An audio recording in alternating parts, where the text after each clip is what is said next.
Okay. Let me shift gears to something that's a little bit different.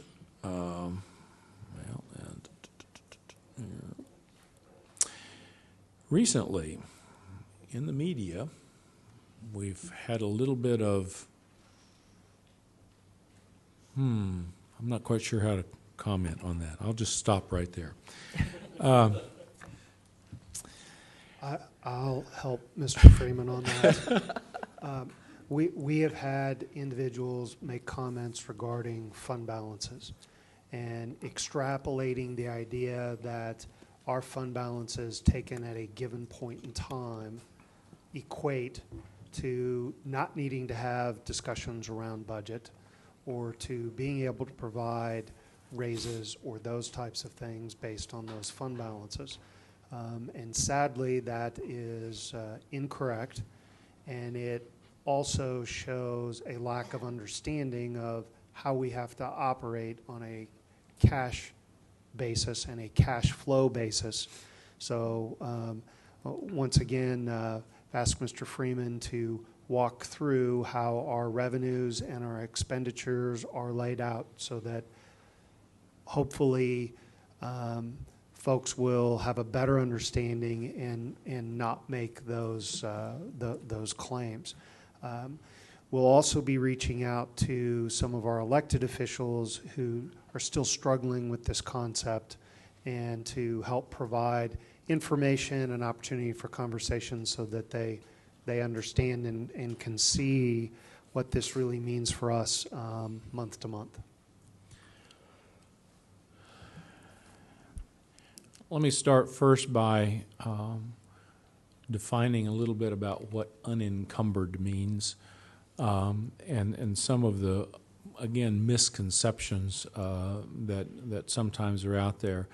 In our accounting world, in the world of public schools, money is encumbered when we have entered something on a purchase order system, on our accounting system, to a specific vendor for a specific product. In other words, we're placing an order. We're making a commitment to purchase something. And you can also look at it from a standpoint of when we sign a contract and that sort of thing. So it is a specific commitment to purchase goods or services. So money that is not specifically entered on our system in that way is considered to be unencumbered. However, unencumbered does not mean that the money is uncommitted or unbudgeted. And we sometimes we're not very good at communicating that sometimes. So unencumbered cash balances, we report to the state at the first of every month. At any time of the year, those unencumbered cash balances are part of our budgeted expenditures for that year. The only exception to that is in the contingency reserve. And this year, you actually committed $3 million of our contingency reserve, so we did budget that. But the remaining $10 million is unbudgeted from the standpoint of we don't have a specific plan for that, and it's a reserve there for emergencies. But all the rest of the unencumbered cash that shows up on those reports is part of our budget and is planned to be as an expenditure. So I think part of the understanding of that, we'll keep working on that one to help people understand. But the bigger issue for us and what, excuse me, come up here recently has to do with those fund balances. And understand that we do not receive revenue uniformly throughout the year. We do have monthly revenue in the way of general state aid, federal aid, and nutrition services, those types of things that we get every month. But major property tax distributions to the tune of $53 and $36 million only come twice a year. LOB state aid comes 3 times a year. Capital outlay once in February. Other non-uniform type aids like bond aid comes a couple of times a year. Special education aid comes about 3 times a year. CAPERS is quarterly. So the revenue stream is anything but steady. Okay, this chart represents the percentage of total revenue that we receive on a monthly basis. Now, I know that if I were getting a paycheck and I looked at 100% of my paycheck for the whole year and I only got 2% of it in August, I'd be in trouble. Okay?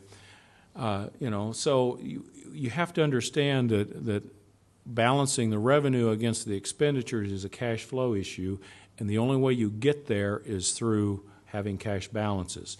Notice that in January and February, those 2 months represent almost a quarter of the revenue that we receive in the course of a year. So it makes it a little bit difficult sometimes for people to understand why on March 1 of this year we had $113 million of unencumbered cash balance. Well, unless they understand what the flow of that cash is, they don't realize that that's a big chunk of what we receive for the whole year. So then we look at the expenditure side of it. So we look at revenue, and then we figure out what the expenditures are. And our monthly expenditures don't match our monthly revenue because the expenditures always are relatively flat in comparison to how the revenue jumps around. For instance, in August, we received, as I indicated, 2% of our annual revenue, about $13.8 million. However, in that month, our expenditures were 22.4. So if we didn't have cash going into August, unencumbered cash going into August, we would have been bouncing checks. And balances are used to cover those expenditures. And we do that through cash flow management so that we understand and know when those expenditures are going to happen. Here's, again, the same sort of chart with expenditures. And again, these are percentages of total expenditures. Now, this is all funds, everything. This is everything we spend. And this is a little bit flatter than the revenues are, but there are still some spikes in it. The one at the end, 16%, as you know, we pay lump sum checks to teachers. So we pay, that's 3 months worth of salary paid in the month of June. And there's been some discussion early on about the teachers requesting lump sum payments. We run the payrolls whether they request the lump sum or not. So we always expense those payrolls in June because they're part of the fiscal year. The other big spots in here in September, October, and April are really spikes that don't really have as much to do with our regular expenditures as they are capers, bond payments, those types of things that in those particular months tend to jack those up a little bit.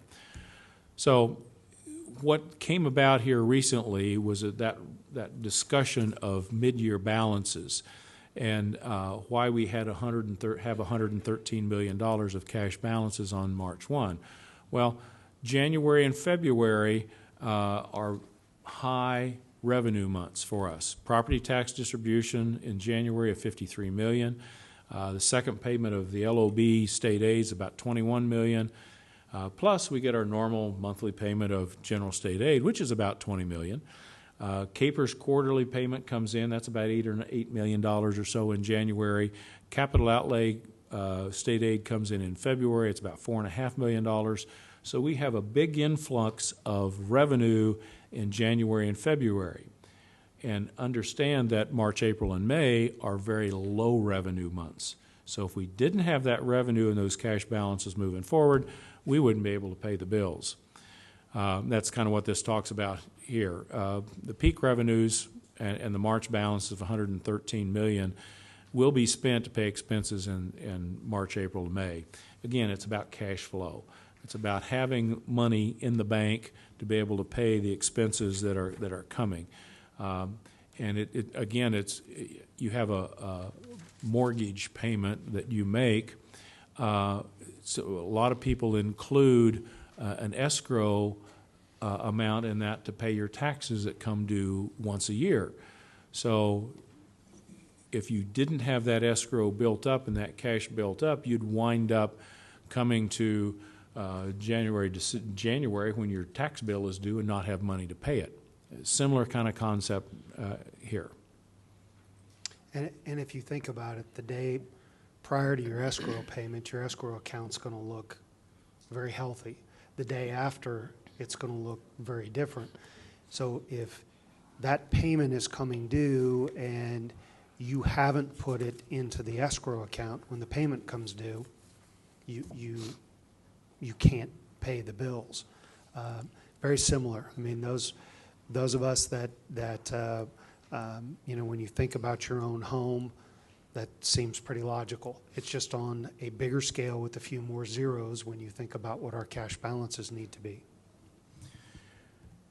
This chart here overlays, again, this is by percentage, so we can make it correlate a little bit. The purple line up here is a percentage of total revenue. So this is how it peaks and valleys through there, and you can see the big peak in January and February. And then the blue line is the total percentage of expenses. And for the most part, it kind of matches.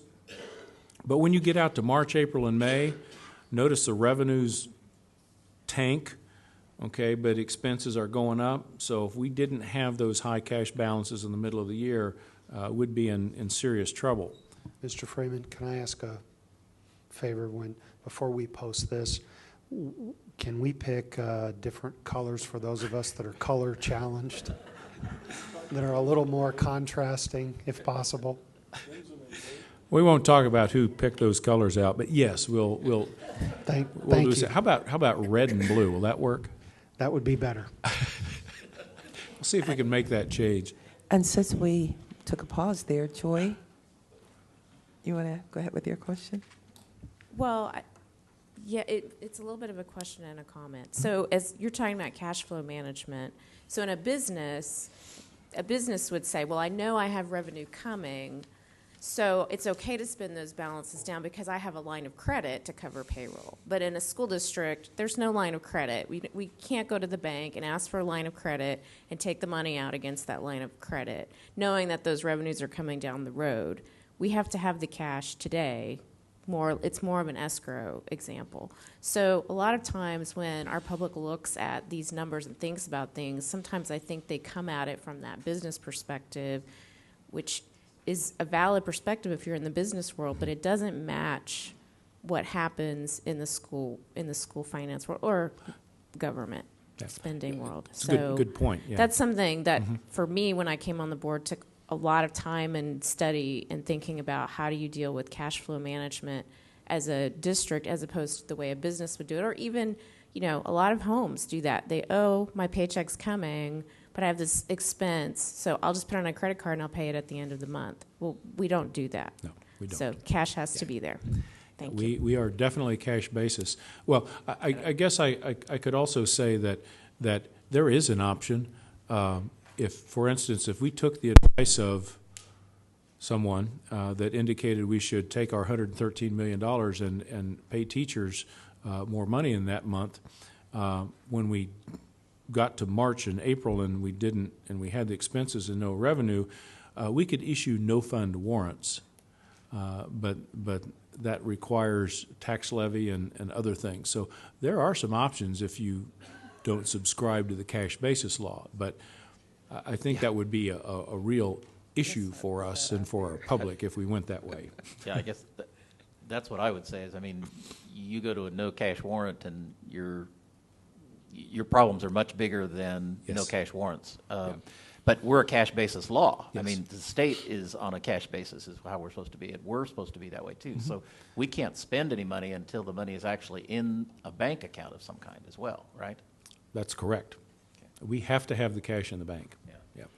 And again, that's part of the reason why the cash balances are very important to us, so that we do have the cash in the bank to be able to make payroll and pay accounts payable.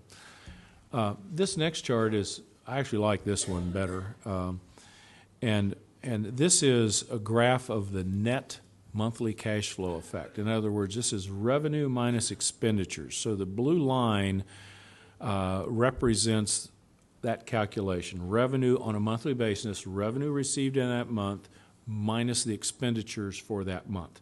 Notice the red line across there where it says 0. Okay, if our line went along there at zero, that means our revenue is actually matching our expenditures. In other words, they cancel each other out. Notice how much of that blue line is below zero.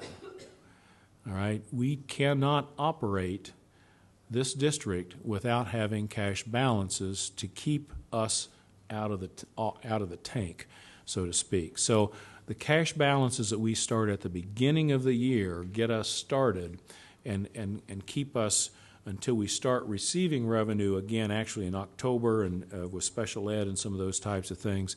And then you see the big spike in January and February. Okay, that fills our coffers up so that we can then make it to the end of the year when we don't have a lot of revenue coming in March, April, and May. So it really is critical that we understand how that cash flow has to work. And some of the efforts being made to, I guess, reduce that cash on hand, it could cause us some real serious problems.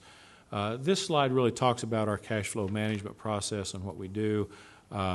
We do spend a lot of time tracking our cash flow, looking at revenues and expenditures. I have a gentleman on my staff that does this for us, and he starts in September projecting the entire year in terms of cash flow so that we know what money that we need to have in place and if we need to request additional state aid and those types of things. So we spend quite a bit of time, he spends quite a bit of time doing this for us, and so that we have an idea of where we're going to be at any given time. Because in this district, it can turn on a dime for us if we miss our cash flow projections in a month, understanding that we, on average, we spend about $50 million a month through salaries and AP. So that $113 million could disappear in a hurry.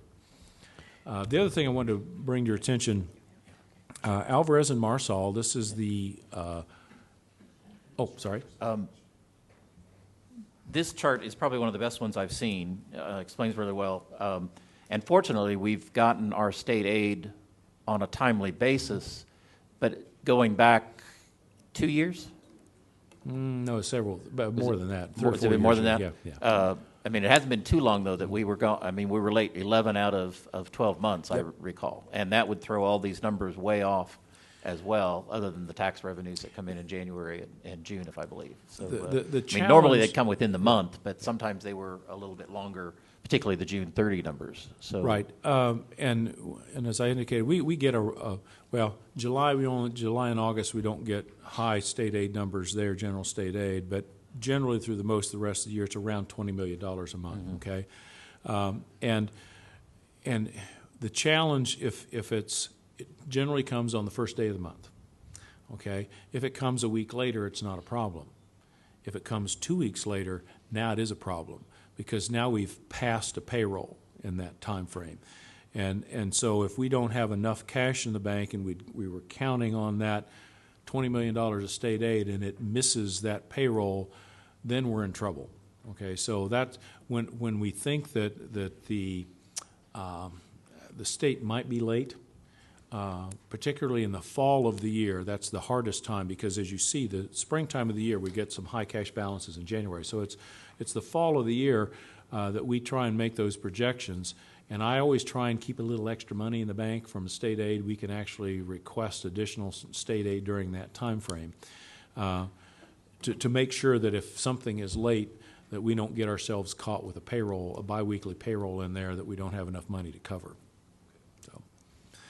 So, Alvarez and Marsal, as indicated, this is the group that the state hired to come in and find efficiencies and savings for the state. And I have to say that Diane Jerstad and I have had several conversations with them regarding cash flow and cash balances, most recently last week. They are working on their final, I think it's final, recommendation. They thought they were done, and then the legislatures asked them to come back and revise it again. But we had another conversation with them, and as it stands right now, this is their recommendation on cash balances, that cash balances should not be more than 15% of the targeted funds. The targeted funds is basically all of the funds except federal money, bond and interest, capital outlay, gifts and grants. Now, we have discussed with them that we think there's some other funds that probably should be excluded from that as well, nutrition services being one, and some others that have federal money in them. But at any rate, that's where it stands right now. And the calculation they use to get to that 15%, their recommendation is that it uses the lowest cash balance during the year. So whatever month is the lowest, for us that's going to be January 1, right at the end of December, divided by the total expenditures in those targeted funds. Okay? When the report initially came out, they identified Wichita as being at 17%. They were not using the lowest month in cash balance because they didn't have it. That was not part of the data that they had access to at that point. When I look back at last year and picked the lowest month, which was our January 1 cash balance, we were at 13%, even using just those targeted funds. So we're not out of line from that recommendation. Anyway, what happens, though, is if you're above that 15%, then going into the next fiscal year, your state aid in the next fiscal year would be reduced by 20% of whatever that overage was. So that's how the recommendation is that the state capture those funds back into the state coffers, just simply by not giving you state aid you were owed in the next fiscal year based on your cash balances. As I said, they're working on a refinement of their recommendation. Hopefully, we'll see that sometime this week to see if we are going to get to react to that in some way. So, but even if the legislature takes their recommendation as is, with no other changes, and they do allow us to use the lowest cash balance month, the district is still in good shape in terms of being able to keep all of our state aid. So, questions? I don't see any additional questions. You have one? Okay, I'm sorry, Cheryl? At the beginning of this conversation, Mr. Allison, you had said that we were going to work with getting with our local delegation and talking with them. During the last 10 days, as you are very much aware, I have heard 3 different members of our local delegation say that we have over $100 million in cash reserves, and that we should take that money and give our teachers a $1,000 a year raise, and we'd still have money left over to balance our budget. All 3 of them said it almost exactly in the same way, and that is just blatantly not true. And yet it's going out to our community in different settings. And so how are we going to work to try to counter that misinformation? Diligently. You can tell I'm a little concerned about this. Yeah. Obviously wherever the information has come from is incorrect. So we'll do our best to correct that, to answer any questions. And then as we have opportunities like tonight to talk publicly and elsewhere, as I'm sure each of you will, to be able to set folks straight on what that really means. For those that are open-minded and willing to listen, I think we'll make some progress and continue to educate as many folks as we can within the community on really what all this means.